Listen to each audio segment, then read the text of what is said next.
Hello, hello, and welcome back to the Who Are You podcast. I'm your host, Connor Overbay, coming out from Jacksonville, Florida, every single week with you guys. If this is your first time checking out the podcast, give us a follow, a subscribe, any of that good stuff on all the social media. It's going to be at Who Are You Pod for everything from Instagram, TikTok, Twitter, I guess X now, Facebook, YouTube, all the normal spots.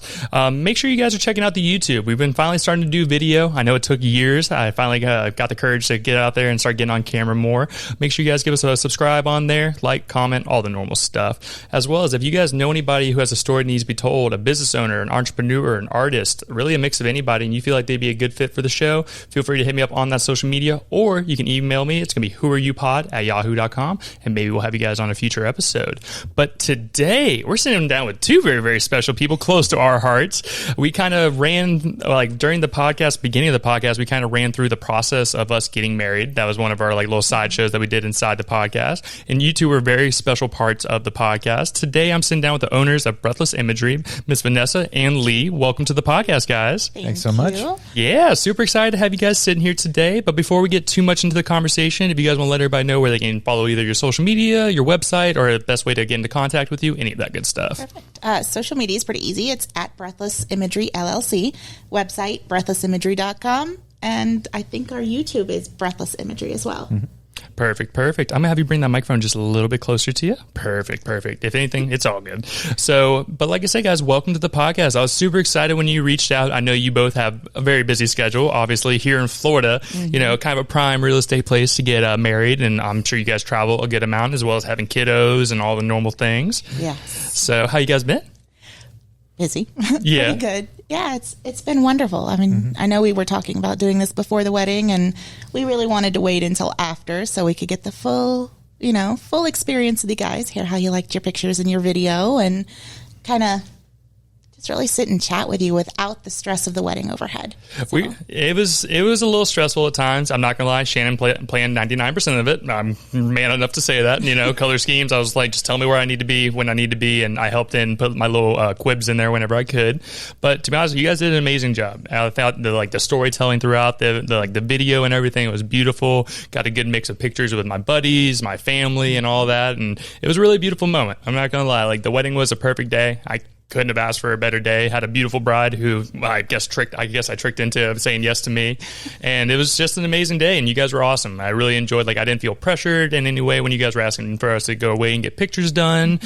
We kind of really just did a mix of stuff, and I thought you guys got amazing shots. So like I said, thank you guys, both of you, for taking the time and, working so hard to make our day even more special. Oh, it's absolutely a pleasure. Yeah. Very much our pleasure. And getting to hang out with people we enjoy is even better. And you guys let us have more creative control than sometimes we get to have on a wedding day that's a little more stressful. So we enjoyed it. Me and Shan we're just chill, we're not, you guys are the professionals on that side of things. So we wanted just to follow y'all's lead. We know you guys have had years of doing this, and you guys know what are better angles, better poses, all that good stuff. So we just wanted to let you guys run free and do your thing. And I think it came out amazing. So everything was awesome. It really did. It was a wonderful wedding day. The chemistry between you and your bride were well worth working with. I appreciate it. And I was telling you, I was like, I'm sorry for my friends earlier. I saw some of the videos. I was like, there they are. I was like, there's my buddies after a couple of drinks and everything.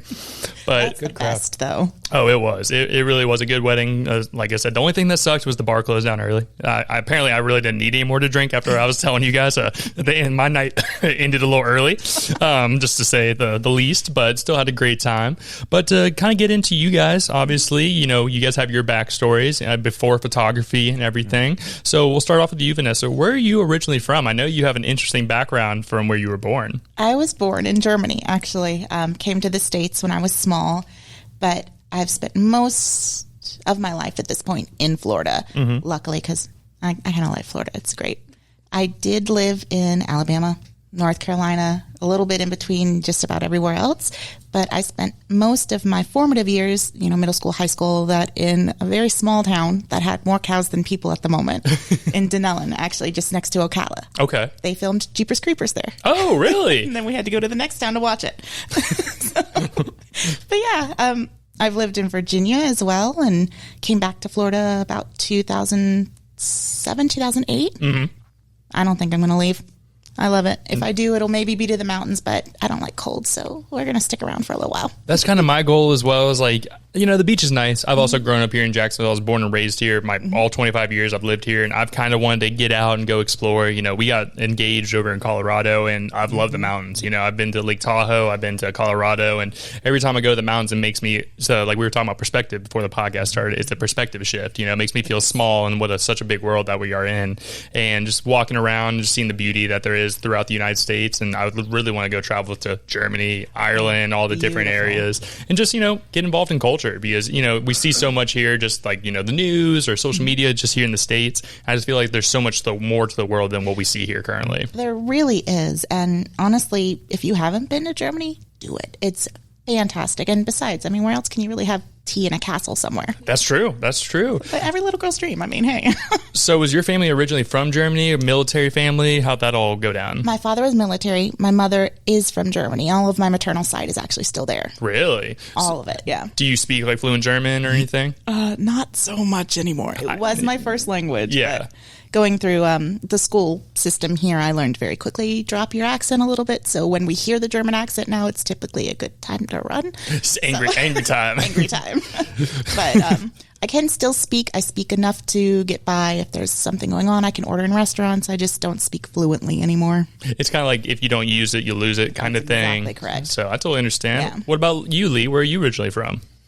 Rhode Island. Rhode Island, okay. I'll say my family's originally from like New Jersey. My mom grew up in a small town called Bedford, Pennsylvania, near Altoona, about an hour away from Pittsburgh. And they moved down here for better jobs. My mom works for the railroad, and then my dad works in IT. So how long were you living there, and when did you decide to move to Florida?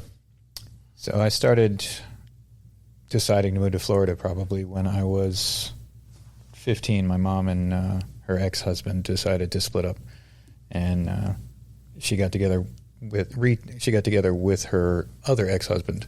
So she remarried the first guy she married. Gotcha. And we've been here since 95, I think. Okay, so you've been here for a long time, over 20 years now. Yeah, and the I-10-95 merger still isn't done. No, you're not wrong. I say there's been construction going on the highways my whole life, and I'm sure it will continue to my children's life as well. Yeah. I say there's always something going on. So for you guys growing up, what were maybe y'all's first jobs when you were growing up? So I'm an older sibling, and that just kind of started then. That is a job. But, my parents worked a lot, so I raised my siblings for the most part. And then through school, my first official job was a pizza restaurant. Okay. A little small mom and pop shop, and I worked the front register, and I also made some of the food, and kind of a neat experience. I don't think I could have done a big chain, though. Yeah. I say me and Shannon, where we actually met was like, I've told the story 1,000 times, working at Five Guys Burgers and Fries. And I feel like everybody should work either in retail or in some kind of customer service job to really see, you can see the cool side of people and then the really dark side of people when you do either you don't give them what they want or they think you did something wrong when you were just doing exactly what they asked. And I've had burgers thrown at me, customers cuss me out over missing sauce. It's a whole thing, It really is. And people don't play with food. No, that is the quickest way to see the other side of someone. They get hangry. They definitely get hangry. What about you, Lee? I've had retail jobs. I've had food service industry jobs. I've had mechanic jobs. I still am a mechanic now. But there's nothing like a wedding day. There's nothing like it. So if you have a choice to do something, you should be around people that are smiling and happy. And so I'm trying to get out of all of that manual labor stuff and get into doing weddings full time. No, I totally understand, and I respect you guys for opening up your own business as well. There's a lot of people who say, "Hey, I want to do this, but what if this goes wrong, or what if this happens, or this happens?" And it will. That's the thing is like I have messed up so much stuff on this podcast, whatever, like especially with the camera work, learning aperture and how like overexposed things are, and you can't go back and edit that down in any way, shape, or form. And it makes me want to throw my camera because I'm like, damn it, I'm like, what am I doing right now? And but it's all learning pains and growing pains because like the way I look at this is I'm going to go continue doing this until I'm just feel like I don't like it anymore. And we're going on 3 years now and just continue to do it. I continue to learn, and I'll make mistakes and I'll do something really good and I'm proud of myself. And there's other days I'm sitting there looking at Premiere Pro like, what the fuck am I doing wrong? I'm like, I cannot get this going. That's a lot of my life. No, I totally understand that. And with me starting that, it makes me respect what you guys do a lot more, because you have to be precise and, you have to be paying attention to what you're doing. You can't just set up a camera and just be like, all right, whatever, I'll be back in like an hour and see what happens kind of thing. Most of them have like a 30-minute limit, so they'll shut off on you. That was my biggest thing. I remember I was bothering him during the wedding. I was like, so what kind of camera do you use? And I was like sitting here trying to, he's like, later. I was like, okay, heard that. And I totally understood why. But it's just something really cool. And I enjoy doing the camera work. It's something fun and something else I have learned and added into my repertoire, I guess you would say. Yeah, and it's a skill that once you learn it, you kind of understand it forever. It doesn't really change on the basic level. It's just new equipment. You figure it out. Yeah, and I feel like a lot of people, especially with the camera side of things, like, oh, I need a $10,000 camera. It's like, no. That camera, it's a Sony ZV-E10. Nice, simple camera. Like, you can just sit it there and just let it do its thing. Obviously, I mess with the white balance and, everything else I just listed off before. And, just kind of learn what works best. And the main thing I did learn was lighting. Lighting is a huge thing, because when I first started doing the videos, I didn't have these lights that you see behind the camera, and it was so dark. I'm like, what did I do wrong? Did I not have the the balance up or the whatever else higher?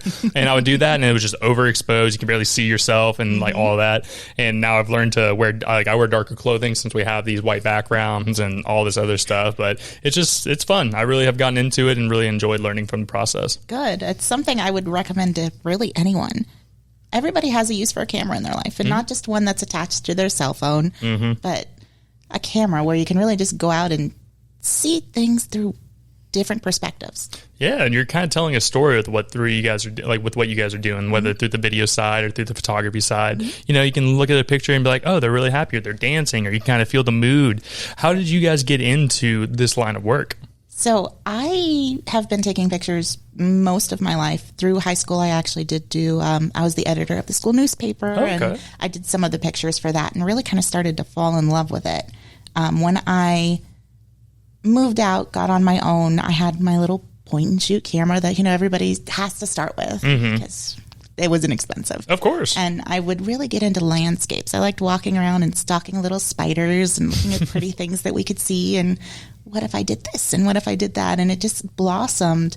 My mom did pictures for a while, so she shot a lot of kids and animals. Actually, she worked for a groomer for a while and did pets.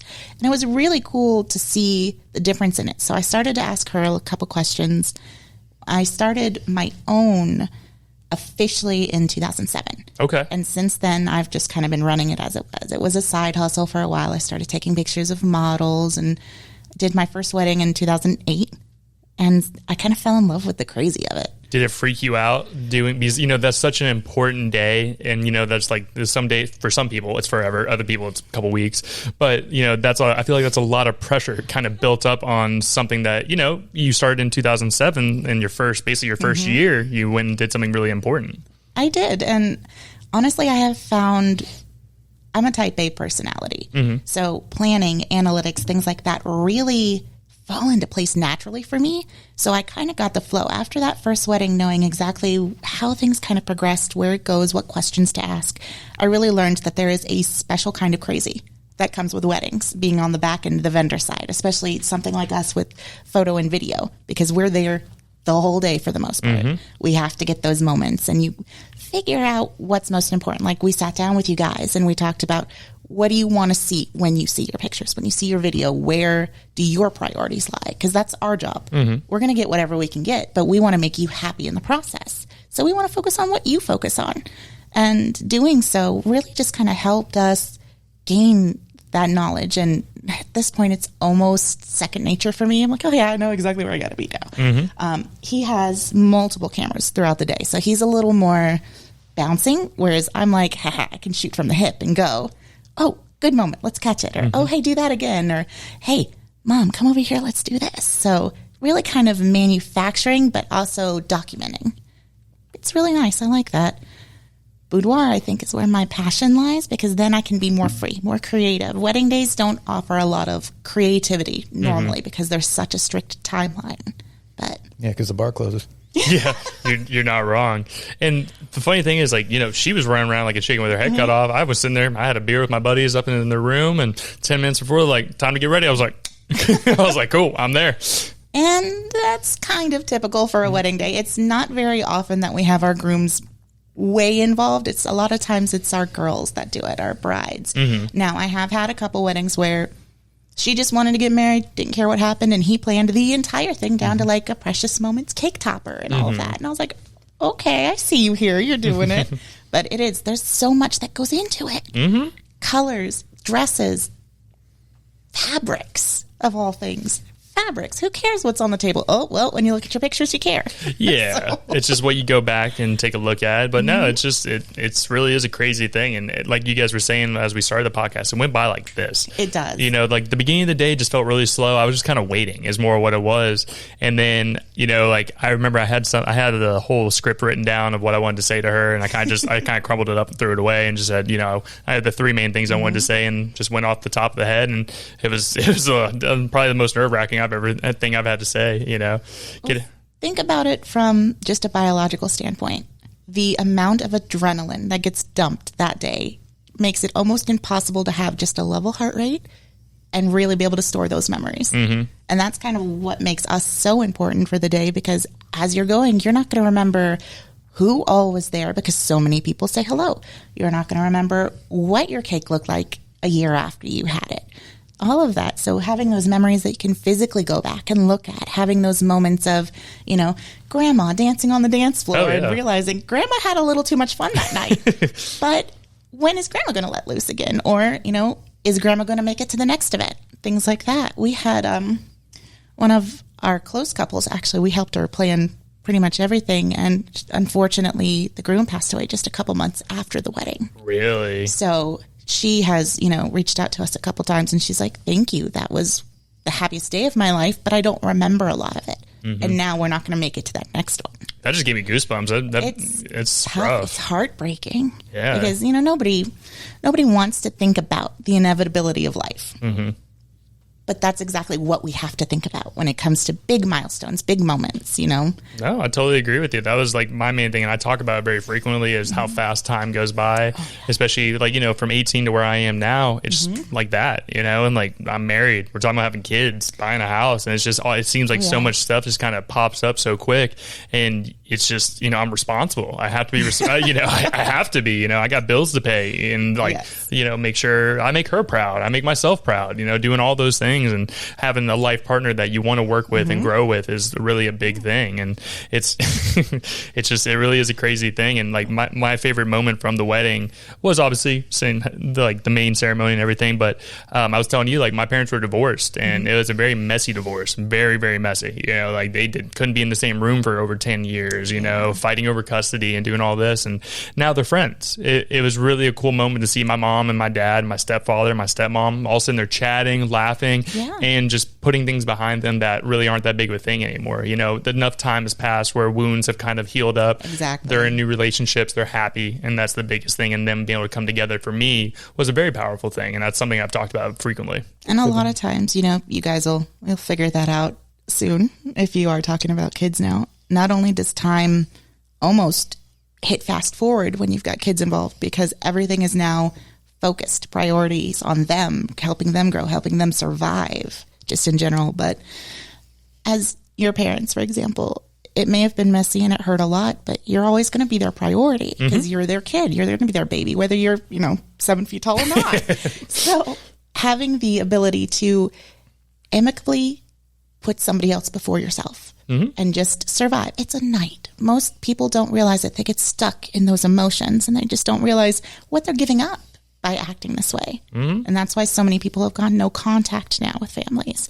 And that's tough. It really is, because you're not just hurting yourself, you're hurting everybody else. No, I totally agree. It's just one of those things. And like, even now, like my grandfather who was there, me and him don't speak. He showed up and it was the whole thing, you know what I mean? It just was whatever. But, you know, I respected him showing up at least. And, you know, it was just more one of those things just you live with. And at the end of the day, you know, it's not even me who has the issue. It's really him. And I'm just like, it is what it is. Appreciate you showing up kind of thing. And I'm going to continue living my life and continue to grow and be with my family and everything. But what about you, Lee? So when it came to, you do mostly videography and everything, correct? How did you get involved in that process? Because, cameras have come a very long way from, back in the day where you were splicing film and, putting it together, going into dark rooms and all that. How did you get involved in this? I didn't have friends growing up. Gotcha. I moved from place to place, country to country, so I never really developed long-term relationships or friendships. I was sitting in front of the TV with a VCR and 300 or 400 VHS tapes, and if you recorded on VHS in EP, everybody that's my age understands you can get about 6 hours on there. Mm-hmm. So each tape had 3 movies. We had a few hundred of those, so I would just sit there and analyze the cinematography. I mean, everything from Orson Welles to old Sean Connery films. Oh, wow. I was a kid watching movies like In the Name of the Rose. And if you've ever seen it, you understand how gripping and powerful it can be. And Shakespearean plays and things like that. So I really got into the cinematography, telling a story through the scope of a lens, because when we're sitting here, I can see, everything outside of the studio here. But when you're looking at the camera, you can only see the face. Mm-hmm. Most of the time, it's the eye of the person that you're looking at. So you focus on what the story is, the narrative, the colors chosen, the depth of the character, all things like that. And like I said before, when I have the chemistry that I have with the two of you, I had a lot to work with, and I could create a compelling story that was interesting and people wanted to know about your love and follow it. Oh, that's beautiful. And I find that kind of stuff interesting because, as I was saying, it's come such a long way with technology, and this isn't an old joke in any way, shape, or form, but, going back to the days when you guys were kids, like you were talking about the point and shoot cameras. I remember this, and then like point and shoot, and then like the underwater. And I thought that was the craziest thing when I was a kid. And, I'm old enough to remember when phones were still pretty archaic. Like I remember the OG Nokia phones, or the ones that are basically indestructible. You could throw them in the water and they'd still work 10 years later. Oh, yeah. And going to today, where I finally appreciate and have learned behind the camera work, it's just a lot of work goes into it. And with you guys being so busy, I can only imagine. And you got our photos to us very quickly. I don't know if you guys noticed, whenever you walk in, on that wall over there is a bunch of y'all's photos that you guys took, and we had them all blown out and printed out. Okay. Shan's sister was nice enough. She got us like a nice photo, and it was in the glass, like a glass. What would you describe? It's just like glass picture. Yeah, just a glass picture, so it's on, like printed on glass kind of thing. Okay. So a real heavy duty one. I haven't hung it up on the walls yet because I don't want it to fall and break. But is it etched or acrylic? Acrylic. Yes, okay. Acrylic, yes. That'll last a while. Gotcha. Okay. So I was like, that's a Shannon question. But no, like I said, I know I've said it so many times. You guys really did an amazing job, and we're very lucky that we found you guys, or I guess Shannon found you guys at the trade, or the bridal show, whatever word you want to use with there. And you guys did an amazing job, and I've gotten so many compliments from what you guys have like done and what we show to friends and everything. And people are like, hey, I still haven't got my photos like from us yet. And I was like, I got you. We'll send it over. So I did my job. Sorry. You're good. So outside of, the photography and everything, what are other things that you guys are interested in? I know you guys have a kiddo, so I'm sure that takes up most of your day, but maybe just you two, is there anything that we would like not really expect that you guys are interested in outside of that? What do you think, babe? So your video has 48 views. I need you to pick that up real quick. Gotcha. Well, that will be added into the description and everything. So because like the main goal is to show y'all's work, and who else's work would I much rather show off than us? Us in there. I mean, might as well be our guinea pig. Yeah. I'll take it. No, we've watched it so many times. Our mom's watched it at the house, and they're crying as we're sitting there having drinks and crap after dinner. That's the best, though. Yeah, no.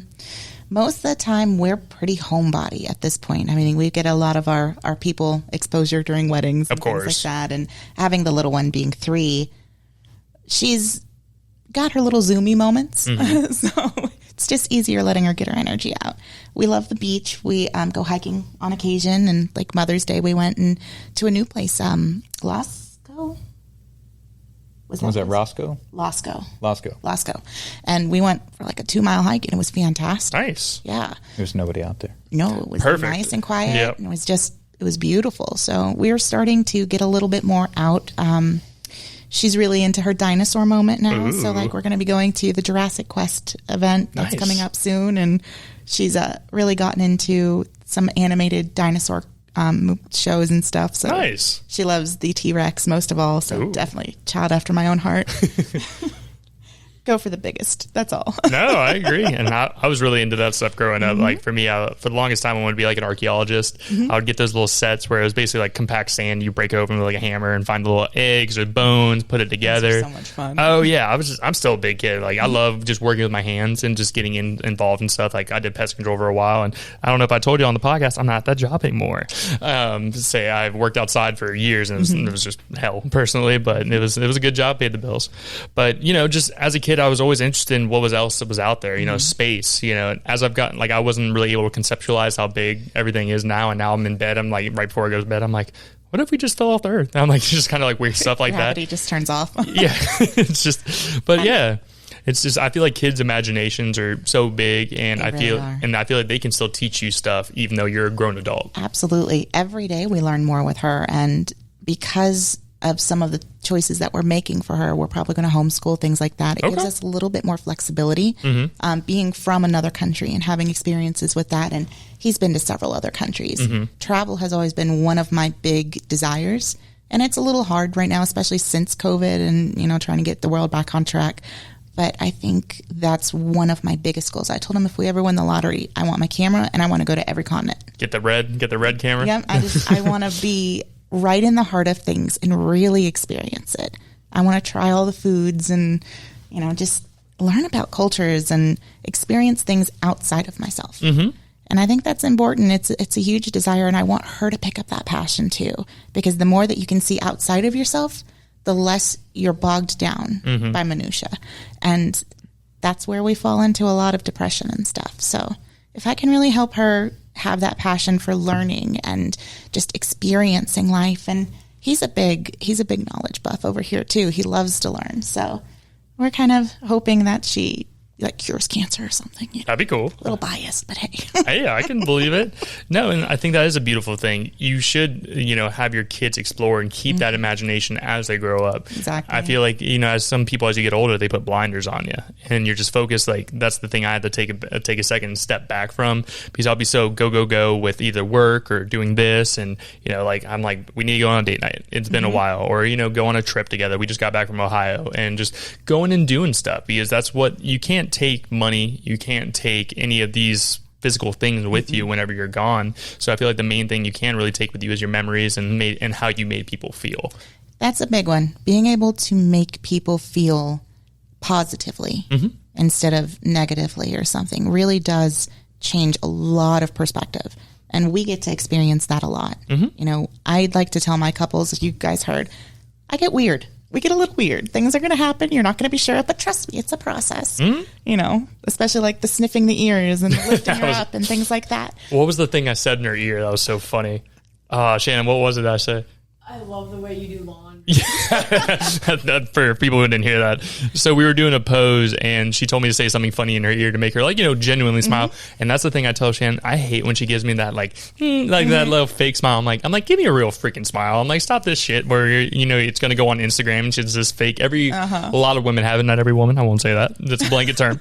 But it's just, I like the realness, when you get like what you guys do, obviously catching that moment of someone who is genuinely happy and not just putting a face on for social media or whoever's around or anything like that. But you did bring up the mental health fact. That's actually something that we're really big on here as well. And actually one of our sponsors, shout out BetterHelp, is like mental health. I'm really big on it because I grew up and still to this day struggle with depression, suicidal thoughts, all that kind of stuff. And the way I found out that I could really work with myself on it was through speaking about it. And I know, being a man, that's a real big thing. And I'm sure back in the day as well, you didn't talk about it. You just push it down, and just whatever. And if I didn't start talking about it, I wouldn't be sitting here with you today. I would never married my wife or, really got to experience the great life I have. We're not rich, we're not millionaires in any way, shape, or form, but we're happy, and that's I feel like that's worth more than a lot of millionaires have that are depressed or overworked, and they feel like that's all they need to be happy, and it's never enough. And that's my big thing, and I think that's big for your kids as well, as being okay with talking about it. Right. I have a little brother, Seth, who was my ring bearer at the wedding and everything, and I talk to him about stuff. I'm like, dude, if you're ever having issues, man, I'm here for you. I'm not going to fix you in any way, shape, or form, but there are other people who are going through the similar situations, and you're not alone on that fact there. You really aren't. And it's hard. Like I had an older sister. She passed away a few years ago. I'm sorry. She dealt with a lot of that, and and kind of where we ended up, unfortunately. And one of my biggest regrets is she never got to meet Aurora. She never really got to experience that part of life because she was only a couple years older than me. So talking is absolutely important. And even if you can't do it with somebody you know, somebody you love, somebody you trust, find a stranger. They are surprisingly easy to talk to. There's plenty of hotlines. Yeah, there are. No, there really are. And it's just, it's not going to fix you. That's not what I say. And for me, the way I describe like depression for me, and it's not like something will either set it off or one day I just wake up and there's just something there. I kind of describe it as like a dark hug from behind or a weight that you can't really throw off your shoulders. It's not like I'm just always at level 10 where I'm like, I'm ready to be done with this world, blah, blah, blah, blah. It's more just little things that kind of incrementally grows and it just becomes something worse. And to the point where she'll notice that something's off about me. I'm usually pretty jovial, happy, messing around, or just being my happy self. And then there's times where I'm a little standoffish, or I'm a little like I'm hanging out in the room by myself, not talking, and just kind of getting there. And then she'll be like, "What's up?" And I'll like kind of talk about it. And there's a lot of times I don't know what's wrong. It's just there. Yeah, it's just a feeling that you can't really shake. A hug is really a good one because I feel it like I get almost like my chest is heavy. It's harder to breathe. It's harder to stand up straight and just experience your day. So as women, as Shannon will probably know, we get the heart of life most of the time. A lot of things that we don't get to control that just kind of happen and we're told that's what it is. And being able to compartmentalize as most women can, it's a little easier, but it gets heavy. There's so much that weighs on you at times, and it's hard, but being able to talk, being able to find somebody that just being in the room with them, as you know, can help. Yeah. Just having somebody to hold your hand. Oh. Just not being alone. Exactly. Yeah, this is the part of life that, there's people who have hard times finding that special person or even making friends. It's hard out there in this world, especially today where social media is such a big thing and so many people are more just on that rather than physical conversation or going out to a bar, going out to a restaurant, sports games, experiencing life. A lot of people are stuck on that phone nowadays and not really experiencing. They're just seeing people's highlights and they're like, why am I not like this? Why am I not flying in private jets or doing this or going on that yacht? And the truth is, most of the time, that's not their life either. I agree. It's a highlight reel, and it's just one of those things. But to switch off from a little bit of a lighter topic and everything, so you guys being parents, so what was that experience like? I know there was some rough beginning parts and everything, but were you guys like expecting? Was it more of it just kind of happened and go from there, or? It's one of those things you can't control. I've actually been told most of my life through many doctors and many procedures that I will never be able to have kids. And when we got together, I told him, hey, listen, I know this is a deal breaker in a lot of relationships. However, this is where I am. I can't do anything about it. It is what it is. I've made my peace with it as much as I could. And then all of a sudden it was like, oh, yeah, this is great. We've been together at that point. We were together. It happened just after our wedding. So we were already together 5 years. We were living our life. I was like, okay, cool. We're going to pay off some debt. We're going to have some fun. We're going to travel. It's going to be great, because I had just gone full time. Like that was the most terrifying thing I'd ever experienced was going full time, quitting that, standard, here comes my paycheck every day. Did you guys have two separate businesses or did he more join on later? I'm sorry. Originally we were Vanessa Bryan Freelance, and then it turned into VB Photography. And then it turned into VB Photography and Videography. And when we got really serious about it, that's when we rebranded to Breathless Imagery. Gotcha. I knew he was going to be a long term. He was really enjoying the video side. I wanted to encompass more and have room for growth. Like he's an officiant now as well. Ooh, look at you. We've expanded into that too. We've talked about, photo booths, things like that, how best we can really put our feelers out there and kind of make the most of the experience. Of course. Yeah. But little Aurora, I just thought I was dying. Pregnancy tests were negative. Everything was fine. I finally went to the doctor and I was like, listen, I can't keep going on like this. I don't know what's wrong. And they were like, that's a baby, and that's a big baby. It's a big baby. And yeah, I was already, I think they said 20 weeks pregnant. Oh, wow. So you were deep into the process. I was there. There was no chance of, just no chance of going back to normal. And honestly, I'm glad she came along because she's kind of awesome. I'm totally biased. I'm going to admit that right now. My kid is fucking awesome, though. She's so smart, and she's got so much spunk to her. But yeah, we found out we were pregnant late in game, and then she came early, and it was in the midst of COVID. Oh, yeah. I found out I was pregnant in May of that year, and COVID had started in March. Were you able to be in the room, Lee, when she was giving birth? Okay. I remember COVID time, there was iffy on if even the man was allowed to be in the room and all that. He couldn't come to any appointments with me. Wow. No appointments. I had to come home and show him the ultrasounds, and that was hard because I'm his first time mom. Of course. I was terrified. And then, the masks and the Florida heat, which I don't wish on any pregnant woman ever. I can definitely understand that. Yeah, my blood pressure just wouldn't come down, and they were like, "Oh, we're going to take her. She's coming." I was like, "Okay." So, we're doing it. If you don't mind me asking, was it like C-section, or did they induce you? How'd that whole go? So they did induce me. They manually broke my labor, and after 14 hours, they were like, "Your blood pressure is still too high. You're not progressing. You're not dilating. We're just going to take her by C-section." 11:11 that night, she was born. Hey, say special numbers right there. Special numbers. She's definitely a little blessing. So, Lee, when you heard that she was pregnant and you were going to be a father, what was your feelings on that? Because I'm sure she told you that it's not possible. Were you surprised? Were you scared? Any of that kind of stuff? It was definitely a surprise. Yeah, it was completely unexpected. Yes, it was. I can understand that. But obviously, you guys seem like great people, and I'm sure she's a very lucky girl to have parents like you guys. Kind of, being a father, did you feel prepared? Were you more just like, let's see what happens and go from there? There is no prepared. There is no prepared as a parent. I don't care if you're in the Philippines or in Dubai. Or a millionaire. Yeah, you could be rich or poor. It doesn't matter. When you have a kid, your job is to prepare them to not only outlive you, but to thrive in the process.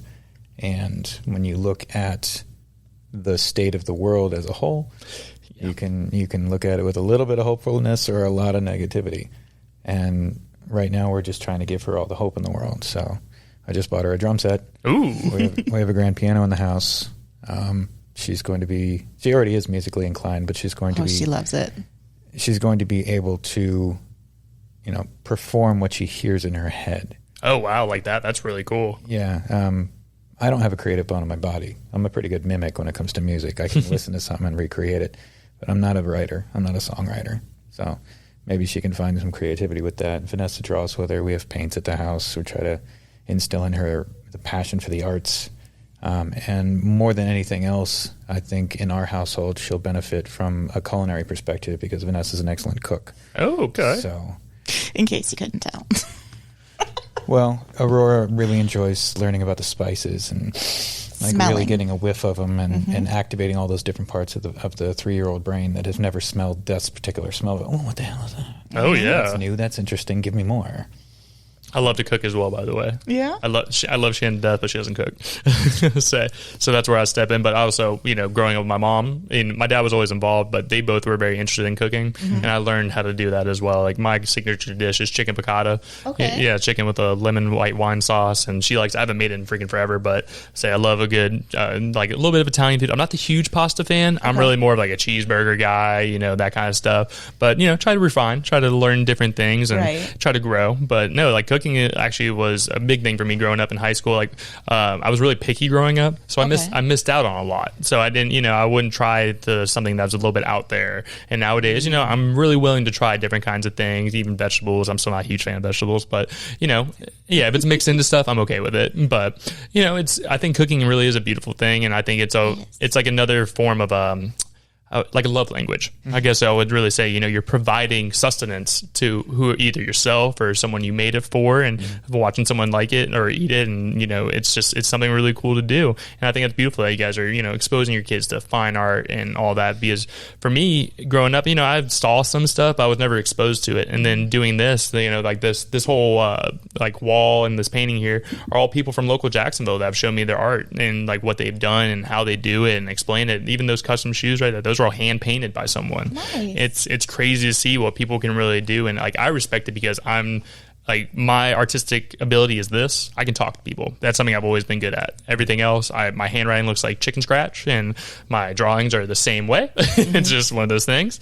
But my dad, he can draw. It's the weirdest thing. It's crazy how each human being has something that they're really good at and they can pick up really well. And I think it'll be really good for your daughter to learn. Either she's good at art, or she's good at cooking, or maybe she gets into photography or videography and really get involved in it. And she's got one of those little cameras that she carries around. And I love she it. says, Mommy, look, smile. And it's always right in the middle of something, I love it. And he's fantastic with music. He can play by ear, which is something that a lot of people can't. That's very hard. I can't play an instrument to save my life. Neither can I. But lyrically, that's where I get in. I've actually published a book. Oh, really? Many years ago, actually. But Is it still available? on Amazon. What's it called? The Road That Leads You Home. Okay. And it's probably not recommended for, the younger crowd. It's got some tense moments, a little bit of, themes. Adult themes. Not so much on the sexual side, but more like the psychological and stalkerish, things like that. Okay. So, Recommended for mature readers. Understand. thank you for my disclaimer. For mature audiences out there. Yes. No, I like that. I mean, it's not anything great, I'll tell you that. It's not rated super well. It's just something that I had in me, and I wanted to get out, and I did. And I held on to it for years. And then it was actually him that was like, publish it. Just put it through. How many pages? I don't know. No idea. I held it the other day, but I didn't open it. No, it's not a novel, but Hey, I respect. It's shorter. Yeah. I respect it still. A book is hard. Like whenever I see these people who wrote like Harry Potter, or what's the book series you're reading, Shannon? A Court of Thorn and Roses. Okay. She's reading that, and like one of the books they're is like this huge. thick, and I'm just like, how? Mine's very little. There's nothing wrong with Very it. little. I would say closer to a novella than a novel. But actually, I took the picture that's on the cover of the book. Nice. It's one that I took when I was in Germany last. That's really cool. And it's actually from a graveyard, but you can't tell. But you put yourself out there, and that's the biggest thing. Exactly. Because that was like a thing with starting this. I was like, would really anybody listen? And I'm not sitting here saying we have millions of listeners in any way, shape, or form, but it's something I enjoy doing, and I get to network and meet so many people. I've met people who I would have never had the chance to meet if, Right. Through the power of social media, through the power of just sitting down and talking with people and wanting to promote. And it makes me feel good. Like, I don't charge anybody to sit down and talk here. Right. This is just free promotion. It's a handshake deal, really. Like, I'm promoting you guys are showing me in front of your followers, kind of thing. And Right. it just slowly grows, and just one of these things that I get to enjoy. And Shannon's got to meet a bunch of cool people. We've gotten to go and do events, sit down with nonprofits, and Right. just stuff that makes me feel good doing. And it does. And honestly, at the end of the day, that's what matters. We have a hard time getting out of our own way. And sometimes that creative outlet is going to make the difference. Whether anybody's listening or not, doing something that helps you get your thoughts out is something that's beneficial for everybody. And you never know, it may be one of those situations that when you're older and you're talking to your grandkids or something like that all of a sudden now you're famous. That, or like, this is say, like, not to be morbid, but if Right. one day I'm not here anymore and our kids are wondering what I was thinking at, I think we started this when I was like 22, 23, what was I thinking at this age? There's hours and hours and hours of me talking, and me and her we have a side podcast, like I was telling you, it's inside our normal podcast, about the walkthrough of the wedding. We did months and months of that, and it's just something that's there. If anything, it's an audio diary that my kids can listen to Exactly. and learn from maybe what I was going through, what my thoughts were. If I was going through those dark times, like we were talking about the depression, they can listen to that and be like, I feel the same way.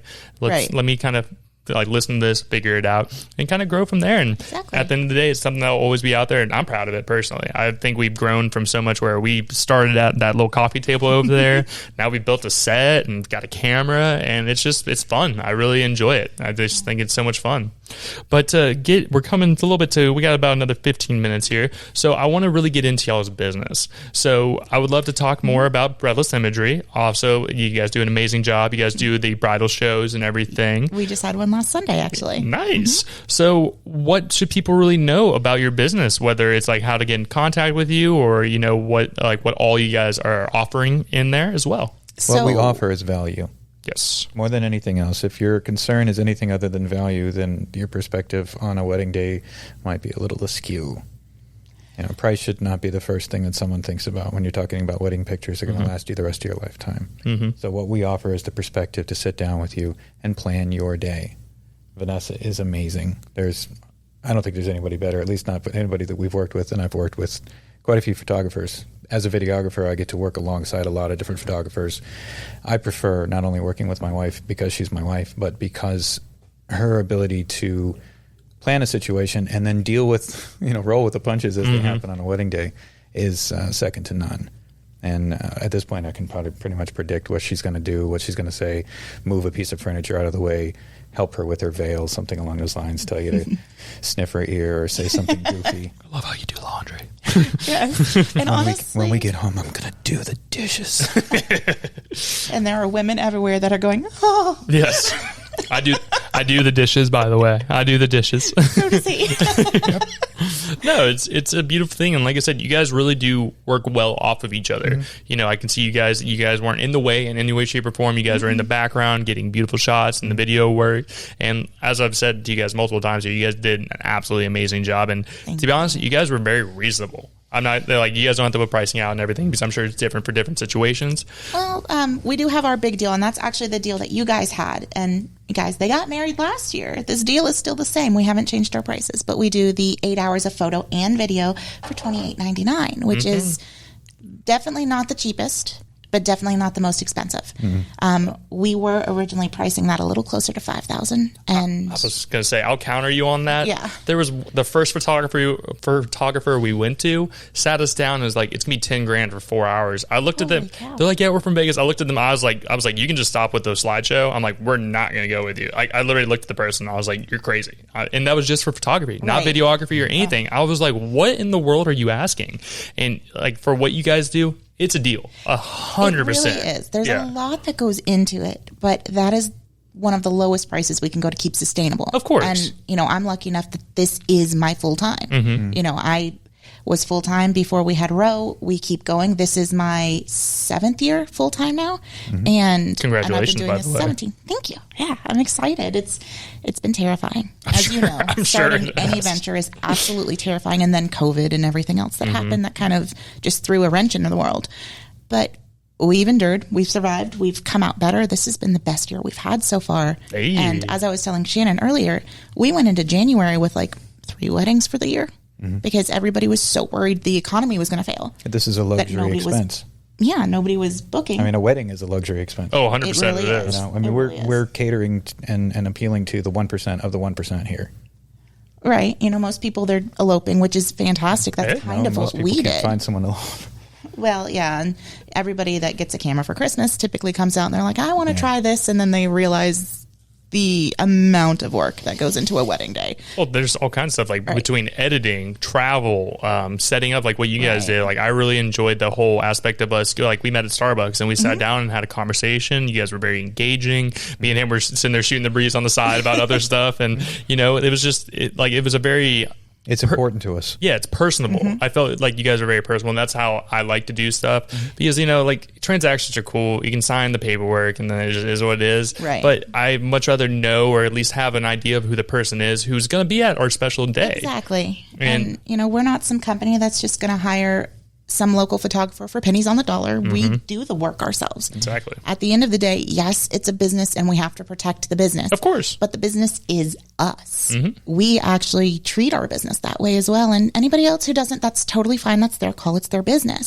But to us, this is important. We're sharing your special moments. We want to make sure we've focused in that we're going to be compatible. You're going to be with us the whole day. So if you absolutely can't stand my personality, and, I've got a weird one, it's not going to be a good fit. And that's not fair to anybody because you're going to hate your pictures because you didn't like me. But at the end of the day, we really just want to be as real as we can because there's no point in being false with somebody. No. Lee told me when we first got married, you're not an onion. You don't have layers. What you see is what you get. And that's something that I can appreciate as well. Because the camera can tell. They can tell. If you're miserable, you're not going to have that genuine smile. If I have to sit there and say, hey, come on, smile, and I'm just getting you're not going to enjoy that in your pictures either. If I can't make you feel good while we're taking pictures, you're not going to feel good about the pictures. Same thing with the video. He's sometimes a little more in the background just because he's got so much going on with the gear. Of course. But taking moments where we can be like, okay, spin. Okay, dip. Okay, do this. Okay, oop. Bump hips. It's time to play. Oh, attack her. Get her. Things like that. It's really just getting you off your guard. Yeah. If you are more focused about the camera in your face than you are about the person you're marrying, it's not a good way to start off the marriage to begin with. Yeah, that's the thing is like you guys were like ghosts to me, really. Like, you know, I was going around doing my thing. You know, I'm getting attacked by 10,000 people at the wedding. Like, everybody's coming to shake my hand or something. And, you know, you'd pull me to the side at great moments and everything and, like, get some pictures. Like, right after we did the ceremony, we went off on the golf course and got a bunch of amazing pictures and videos and everything. And then that sunset. Oh, it was beautiful. And then, you know, you got my goofy self dancing with her and, you know, just the two-step. But it was just beautiful. And it absolutely was. And so all the services you guys offer, please let everybody know. So you said the boudoir. Did I say that correctly? Boudoir is my passion. Yes. That's something I do. And I will tell you, I am not the most expensive with that because that's what I do because I love it. It's my passion. I have a little studio that we set up in the house and we just revamped it and got this whole enchanted garden scene and all kinds of stuff. So now it's very pretty. Really excited. Lots of little twinkly lights. If you don't mind explaining to people, some people might not know what that means. So what is... So boudoir gets a hard rap. We really do. It is not... I'm not going to say that. No, that's not true. Boudoir is what we make of it. Okay. I base every situation of my boudoir sessions off of my clients. We are going to go to your comfort level. I've had ladies come in cocktail dresses. I've had ladies come in naked with a skateboard. We're going to do what you want and we're going to have fun with it. I get a little weird. Plus, I get to be like your biggest hype girl. You know, I'm like, ooh, look at that booty rocking everywhere. Yeah, girl, yeah. And they walk out and they're like, yeah, you know. And it's such an empowering experience because you really do see yourself through my lens of at course. that point. And which is someone who isn't judging you. Right. Exactly. No, absolutely. And the paranoia that somebody's judging you all the time or that everyone's judging you or something. Or you don't look like a model or... But at the end of the day, as you guys know, those are edited photos. And a lot of these women don't look like that in real life. They really don't. No, it's a mix of things. And at the end of the day, it's not like you're doing anything weird. You're doing something that a lot of times is for the husband or the boyfriend or even just for themselves. Just for themselves. We've had ladies that have just gone through traumatic experiences or just found out they're pregnant or... you know, their husband's deployed or their partner's deployed, or I actually had a couple that we met from the bridal show who did 2 boudoirs, and they were a surprise for each other. Oh, that's cool. But they knew about it. So, like, they tortured themselves. One of them was getting makeup done while the other one was shooting, and then they got to hear the whole session but not see anything. That's cool. And it was, honestly, it was one of the most exciting experiences I've had because it was kind of like... you don't know what we're doing. And then they got to shoot right after, and it was just a lot of fun. I really recommend that to anyone. It gets you out of your comfort zone as well a lot of times. It expands your comfort zone. Expands, excuse me. That's a better way of saying it. I agree. And you fall in love with yourself again. You know, there's so much emphasis on what's wrong with us, what we don't have going for us, what we don't look like. And at the end of the day, it doesn't matter. Beauty's in the eye of the beholder. I find that to be a really true quote because a lot of times people like say like you really don't choose who you love. You know, you don't. You fall in love with like the person, and obviously, you know, everybody finds something else beautiful or a different body type or whatever it is. But at the end of the day, it's who you love and who you enjoy and who you want to be with. And it should be deeper than just, oh, we've gained a couple pounds. Your skin and all that, yeah. You should find somebody that not only you grow with, but somebody who respects you, who loves you. And it doesn't matter. It doesn't matter what you look like. It doesn't matter if you feel like you fit a category or not, because honestly, the best of us don't. I agree. We don't fit categories. And every time I have a session like that, I get to help expand that for somebody else. I get to be like, hey, okay, even if you're not going out on a date night tonight or something with your hair and makeup done, go through Starbucks. Let somebody see you in the way you feel right now. I agree. And it's going to change your life. Yeah, you have a glow of you coming out. So we said boudoir, weddings, and do you guys do other photography, like, you know, like birthdays or anything like that? Pretty much all events. We've gotten into the commercial side too, headshots, business events, corporate meetings, things like that. We do a lot with actually an event planner here. Nice. I do all of their personal and business stuff, which is great. And we do all of that. The only thing I don't really have a heart for is just newborns. It's just not newborns. Really, yeah. Okay, like babies and everything. Okay. I'd much rather take a more documentary style to that, you know, witnessing the family together, not just a sleeping baby. Of course. It's just not for me. There's only so much you can really Right. do. Yeah. There's photographers out there who that's their passion. Right. Okay. Let them play to their strengths. We have ours. Of course. Exactly. But we do about everything else. Some of our family sessions have been like the coolest thing, especially family reunions where you don't get to see everybody together, kind of like a wedding. Yeah, of course. There's a lot of planning that goes into it. Everybody that was there's people I haven't seen in like 5-6 years. It's been a while, so Exactly. I totally agree. And what is the best way to get in contact with you guys? So either through any of our socials, I'm always on my phone. I apologize. That's just kind of the life of a business owner. I'm the same way. I'm always posting videos and all that stuff, so I totally understand. And then, we've got our website, which anybody can come through as well. We do try to post on Google and our website when we're running deals, things like that. What's that website again? It's www.breathlessimagery.com. Perfect. Nice.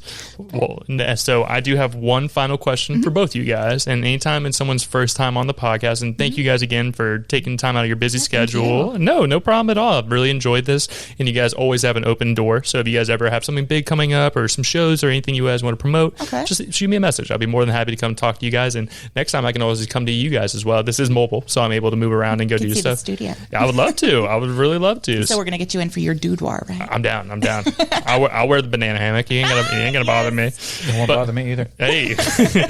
So my final question for you guys is, as well as thank you again, is do you feel successful? And if you do or do not, in what ways? And you guys can answer separately. You want to go first? So since success is relative, I would call this a success. And then if the business makes money, we also feel good because we can eat. Of course. Yeah. I'm happy with that. Yeah? Okay. What do you need? Well, I'm a little more stringent with my levels of success, but I have for a long time qualified it as unless I was busy every weekend, I wasn't a success. And now, since motherhood, since marriage, since all of that, I've started to realize that being busy is great, but having those moments of togetherness, of just relaxing, of not feeling like I have 20 things over my head is also success.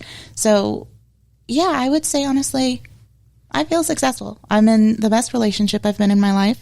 I work for myself, and yeah, my boss might be crazy, but hey. And for the first year in a long time, we're doing better than we've ever done. So I feel like we're doing exactly what we should be. We're successful, I would say.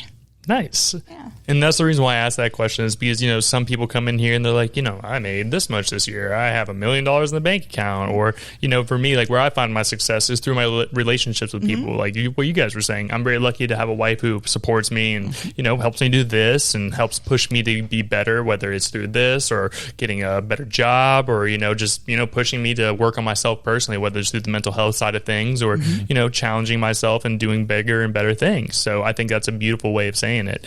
As well as like, I was telling you about my family. We're a lot stronger than what we were when I was a teenager. I moved out at 18 years old because I didn't enjoy my family. I was like, I want to be gone. I want to just get out. And I feel like that's what took us to become closer. The absence makes the heart grow fonder, as the saying goes, and just doing that. So I think that's a beautiful way of answering it. And I think that's a great way to end the podcast. You guys did an amazing job. Again, thank you so much for your time today. If you just want to run through your social media, your website one more time before I let you guys go. Okay.